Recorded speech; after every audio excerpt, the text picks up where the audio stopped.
Hello, I'm a storyteller, and as such, I go from world to world learning about different stories all around.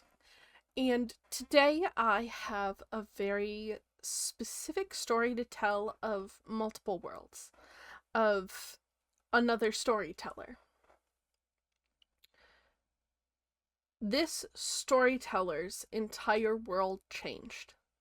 They suddenly inherited their powers, and knowing what that meant, they gave themselves a quest to find a very specific world. The world in which the previous holder of their storytelling abilities was last at. It all started when they were just sitting out on the grass, enjoying a nice sunny day. They had their dog running around, barking, being such a little goofball, having a good time, when they felt the abilities manifest and come on. And they knew right there in that moment that they could now go to different worlds. Now, they had heard about this for a long time from their mother, their grandmother, just how it happens, how you do it, what you're supposed to do with it. But this was the first time that they were experiencing it. It was their time to inherit the gift. So the very first world that this storyteller jumped to was a very, like, if you know the story of Twilight, like the vampires, werewolves, very stereotypical of that. Werewolves have to fight vampires, and they appeared in this village where one of the werewolves had transformed into like a normal looking wolf. So just looked like a big friendly dog, completely honest. And they were sitting next to a vampire, sort of off in a little like hidden section, but where the storyteller appeared, they had a plain view. And they seem to be having a wonderful time together. That stereotypical Romeo-Juliet vibe of two separate houses, or in this case, races, but they've fallen for each other and their families don't want them together. All that. So the storyteller cautiously and slowly approached them and, just was trying to get an idea of what was going on. Where were they? The werewolf transformed back into a human, and introduced herself as Lilith. And she explained the entire thing. Your stereotypical Romeo and Juliet meets Twilight. Wolves, vampires, that jazz, right? I don't need to go into the detail that they went into. But Lilith told them about how they were planning on running away together to be together. And they just weren't going to tell anyone. Which, like, fine, whatever, do your thing.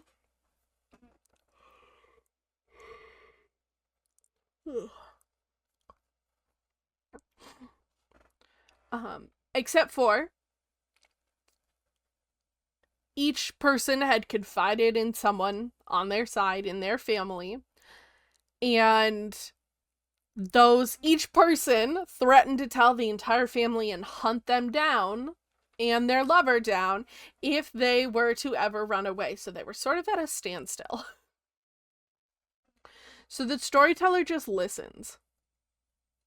And they go, oh, well, let me tell you a story that is from where I'm from. They told the story of Romeo and Juliet.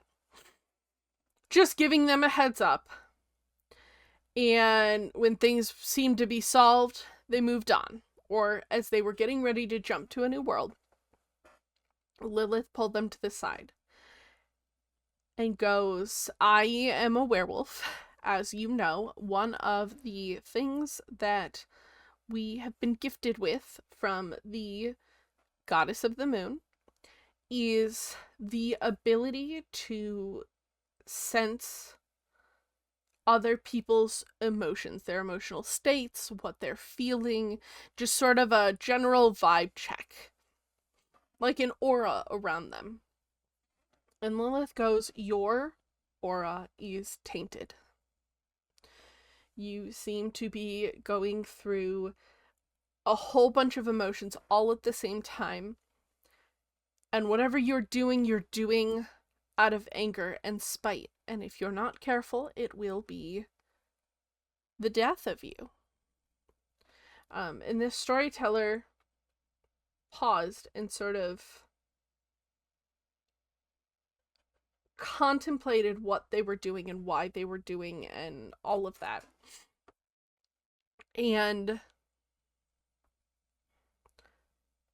they then, accepted and appreciated the information from Lilith.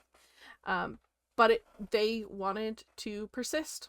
They wanted to keep going because maybe, just maybe, they would stumble onto the right world and that would be what heals them.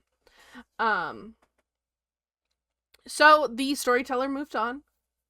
They moved on to the next place, and this next world was this very fantastical, cartoonish vibe sort of world. They appeared on this, like, sweet pink sort of, like, ground. If you know Wreck-It Ralph and the one game that they go to, what's it called? With the, like, the racing one, the, like, main character, the main game that they go to. That's the sort of idea, this sort of more cartoony food vibes. And they knew this was not the world they were looking for. But they did, however, stop in one of the candy shops, got a little treat about it, and just had a little conversation with the people there to see, trying to figure out if there was any reason they needed to stay or if they were ready to move on.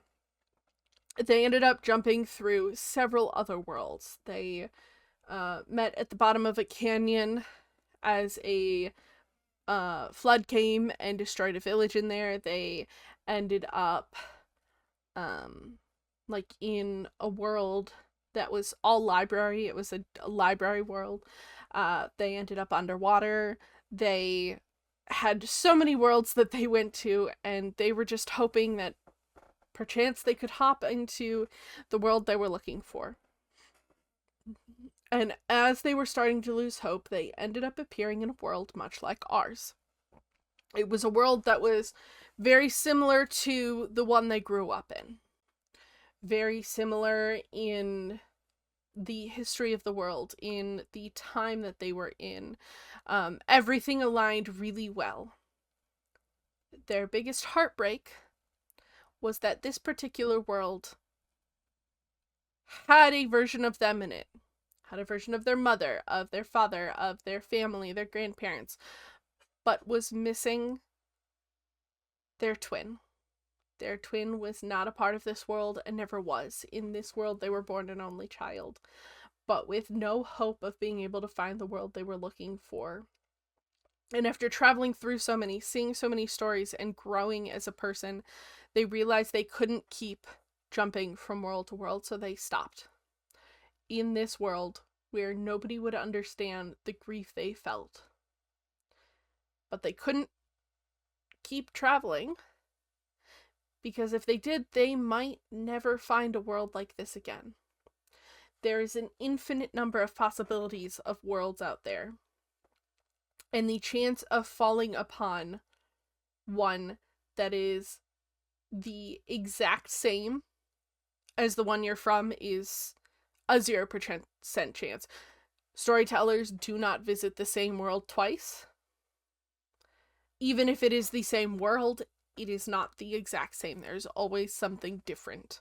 But the chance of stumbling upon a similar world is fully possible. Everybody goes back to their world at some point, but it's how long it takes and how many stories they have to witness and the emotion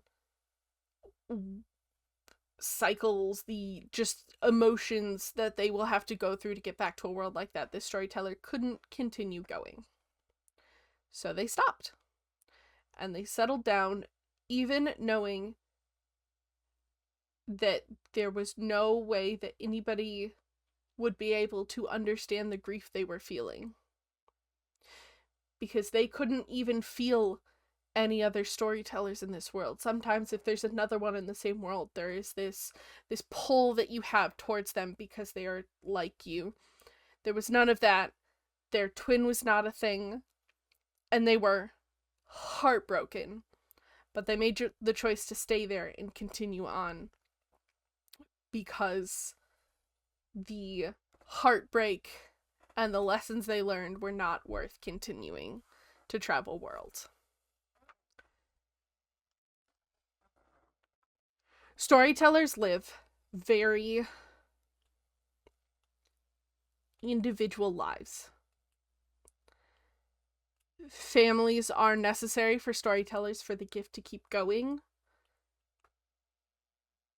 But to continue that is also a heartbreaking and isolating experience. But it is also an important one. So the storytellers continue. Some stop and settle when they are ready, and some continue until they can't continue anymore. And that is the life of a storyteller. I will see you next time. Goodbye.